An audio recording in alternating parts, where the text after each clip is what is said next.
The smallest coffins are the heaviest, यानी सबसे छोटे ताबूत सबसे भारी होते हैं। मतलब ये कि बच्चों की लाश उठाना इस दुनिया का सबसे भारी काम है। अमेरिका ये काम लगभग हर हफ्ते करता है कल्चर के नाम पर। ये कल्चर बंदूक रखने का है जो धीरे धीरे आपदा में तब्दील होता जा रहा है। इसका ताज़ा उदाहरण 24 मई को सामने आया।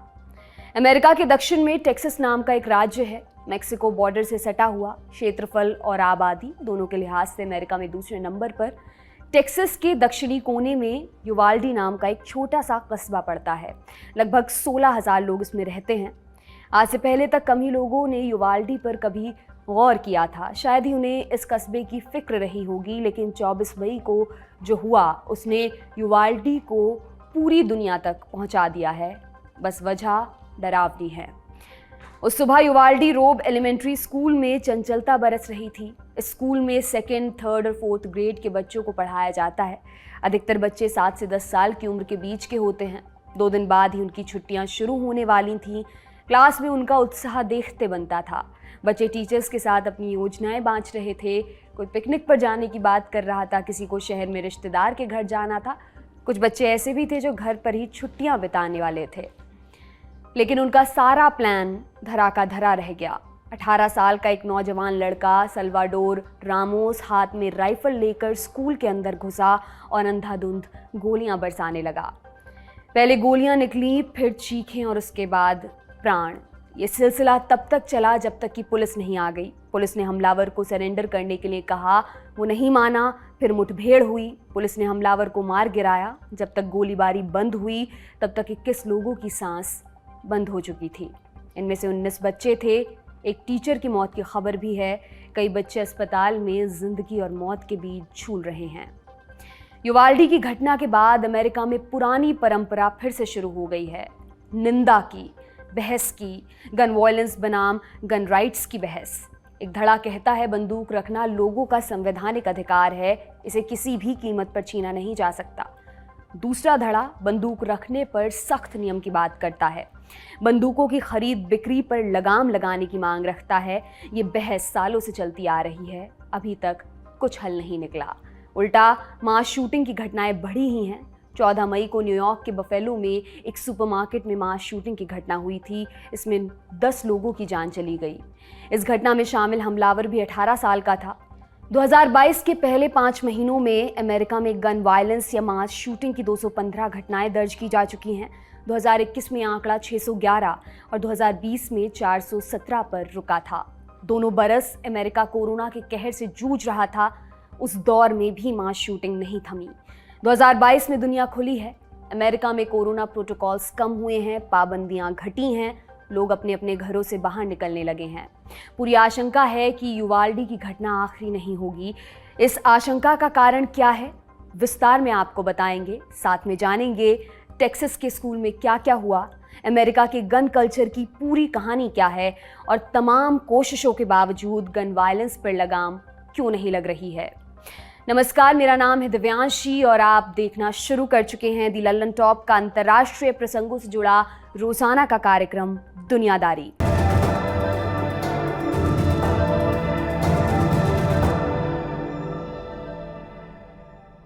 आज हम अमेरिका में होने वाले गन वायलेंस पर चर्चा करेंगे। शुरुआत इतिहास से करते हैं। साल 1791 अमेरिका के नए नवेले संविधान में 10 संशोधन जोड़े गए। इन्हें बिल ऑफ राइट्स के नाम से जाना जाता है। इन संशोधनों ने अमेरिकी नागरिकों को स्वतंत्रता का अधिकार दिया और लोगों पर से सरकार का नियंत्रण कम किया। दूसरे नंबर का संशोधन हथियारों के स्वामित्व से जुड़ा था। इसमें कहा गया कि हथियार रखना हर नागरिक का अधिकार है और सरकार इसमें किसी भी तरह से दखल नहीं दे सकती। इस तरह अमेरिका में बंदूक रखना एक मूलभूत अधिकार बन गया, जैसे कि अभिव्यक्ति का अधिकार, धर्म के पालन का अधिकार, प्रोटेस्ट का अधिकार आदि। लंबे समय तक हथियार को फैशन का प्रतीक माना जाता रहा। बंदूकधारियों के इर्द गिर्द मिथक गढ़े गए। हथियार रखने वालों में नायक तलाशे गए। इस वजह से लोगों में बंदूक रखने का चलन बढ़ा। हालांकि ये काफी हद तक जानवरों और पंछियों के शिकार तक सीमित रहा। फिर आया 1960 का दशक। अमेरिका में हिंसा का ग्राफ ऊपर जाने लगा, नस्ल भेदी घटनाओं में बढ़ोतरी हो रही थी। इन सब के बीच 22 नवंबर 1963 को टेक्सास में अनर्थ हो गया। उस रोज अमेरिका के तत्कालीन राष्ट्रपति जॉन एफ कैनेडी डलास के दौरे पर थे। वो लोगों से सीधे जुड़ने में विश्वास रखते थे, इसलिए उनके लिए खुली कार का बंदोबस्त किया गया था।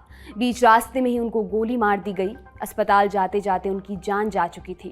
कैनेडी की हत्या के लिए ली हार्वी ओसवाल्ड नाम के एक व्यक्ति को गिरफ्तार किया गया। 2 दिन बाद कोर्ट के बाहर ओसवाल्ड की हत्या हो गई।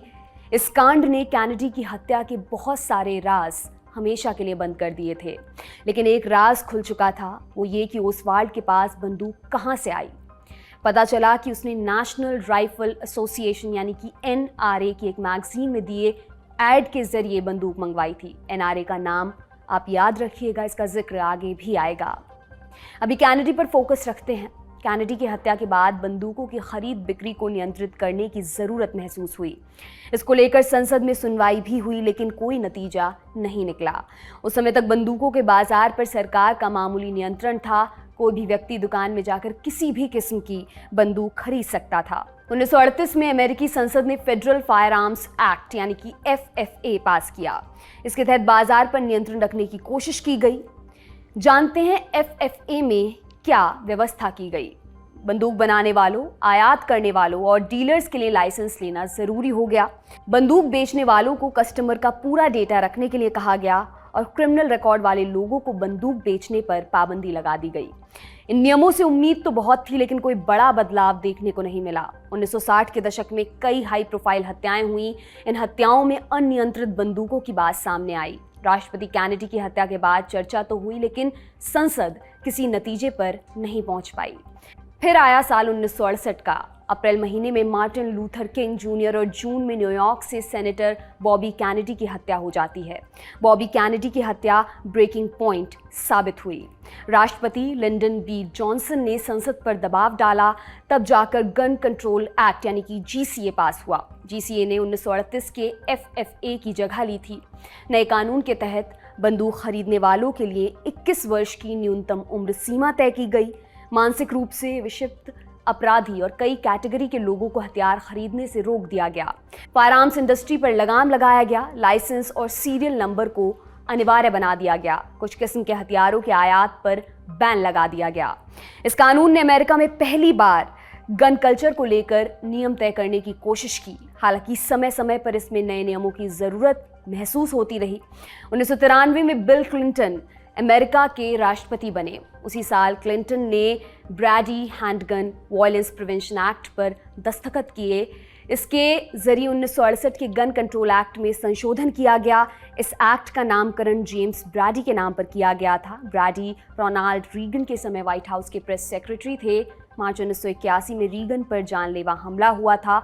इस हमले में ब्रैडी हमेशा के लिए अपंग हो गए थे। उनके नाम पर बने एक्ट ने एक नए सिस्टम की स्थापना की, national instant criminal background check system. इसमें खरीद से पहले खरीदार का पूरा तिया पांचा चेक करने की व्यवस्था बनाई गई।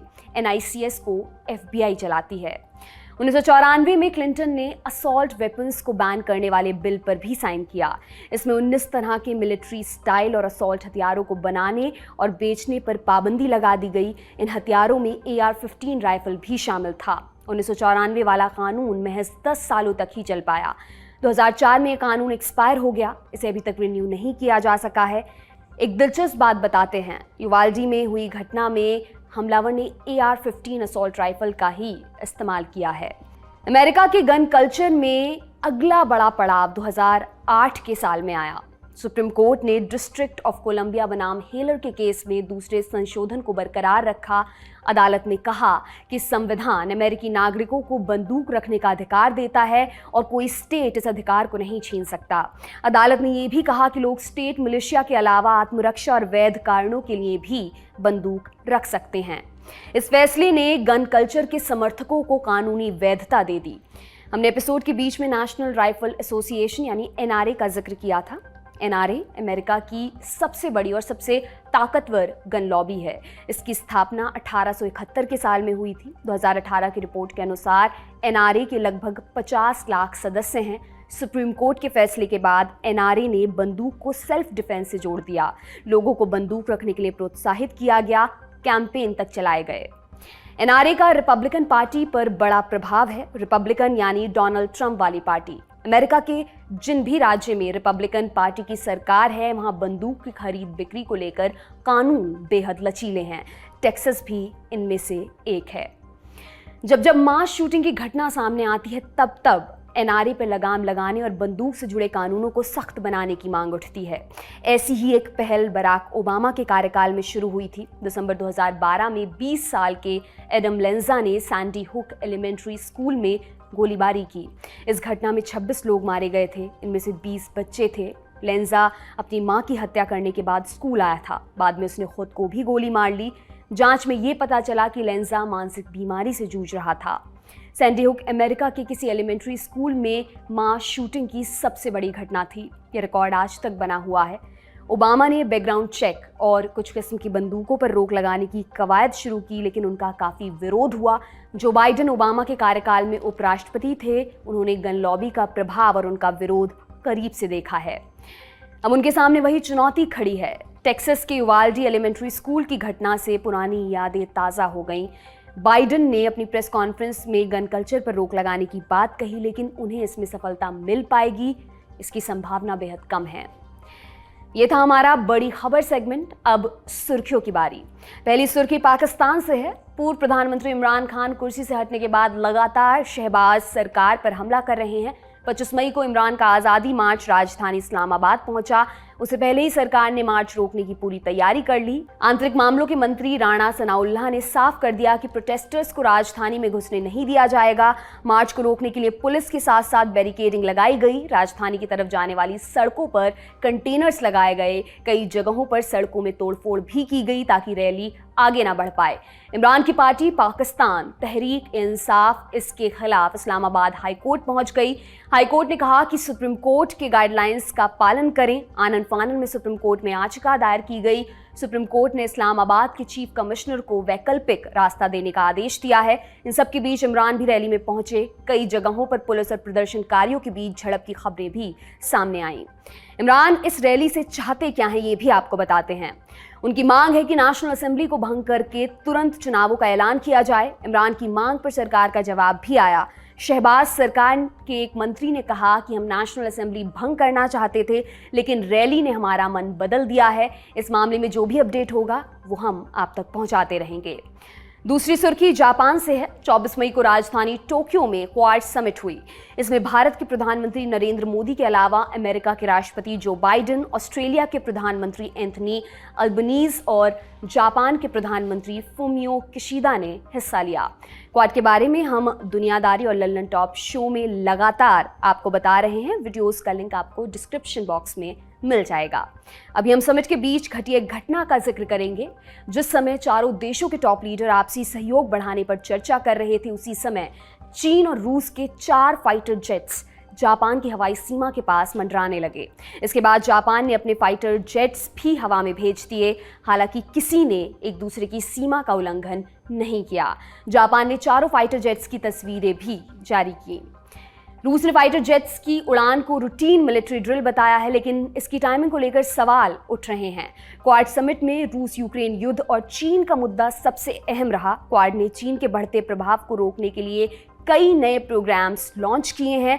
और तो और बाइडेन ने ताइवान का मुद्दा भी छेड़ दिया। उन्होंने ये कहा था कि अगर चीन ने ताइवान पर हमला किया तो अमेरिका अपनी सेना उतार देगा। इन सारी चीज़ों को लेकर चीन नाराज चल रहा है। समिट से ठीक पहले चीन ने क्वाड की उपयोगिता पर सवाल उठाया था। ये भी कहा था कि क्वाड उसके पड़ोस का माहौल खराब कर रहा है।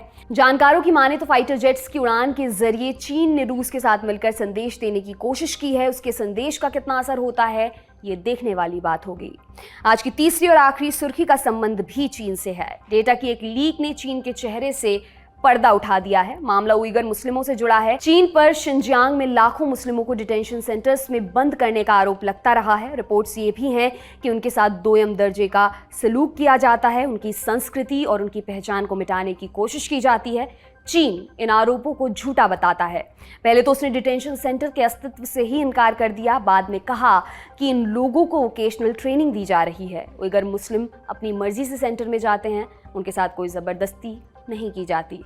लेकिन अब तगड़े सबूत हाथ लगे हैं। ये सबूत चीन के हर दावे को धराशायी कर देते हैं। दरअसल 2018 में अज्ञात हैकर्स ने शिनजियांग पुलिस के सिस्टम से डेटा उड़ा लिया था।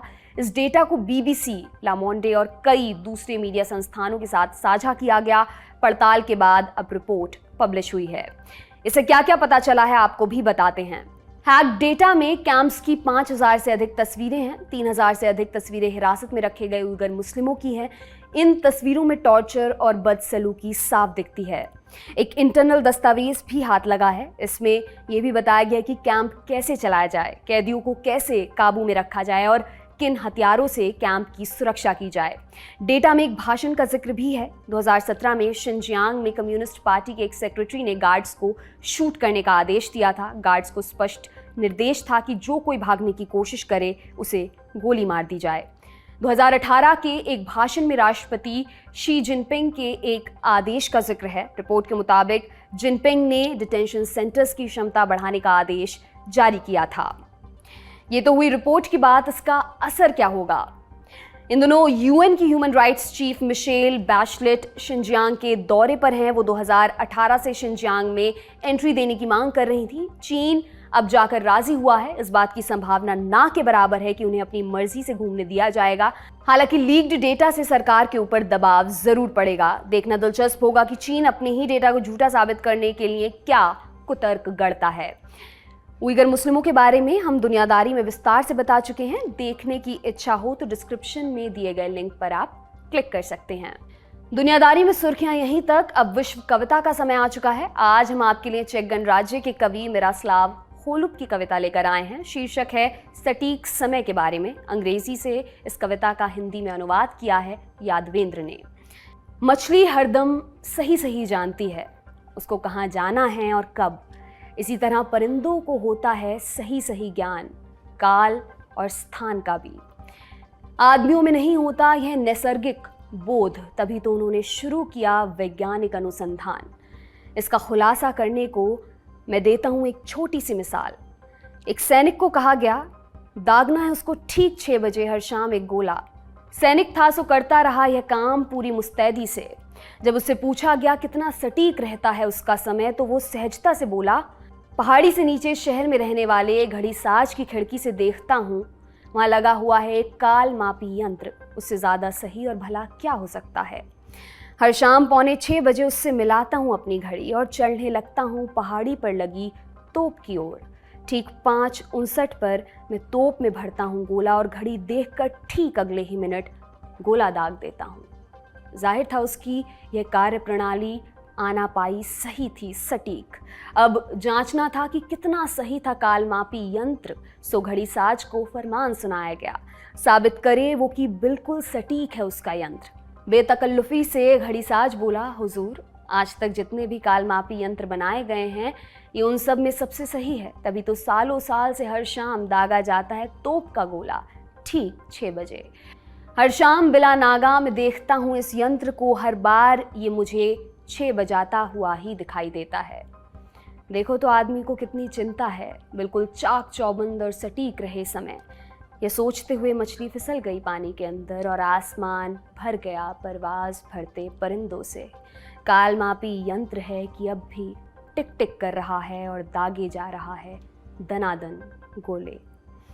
आज का दुनियादारी यहीं पर समाप्त होता है। कल फिर मुलाकात होगी, इसी उम्मीद के साथ आपसे विदा लेती हूँ। शुक्रिया, शुभ रात्रि।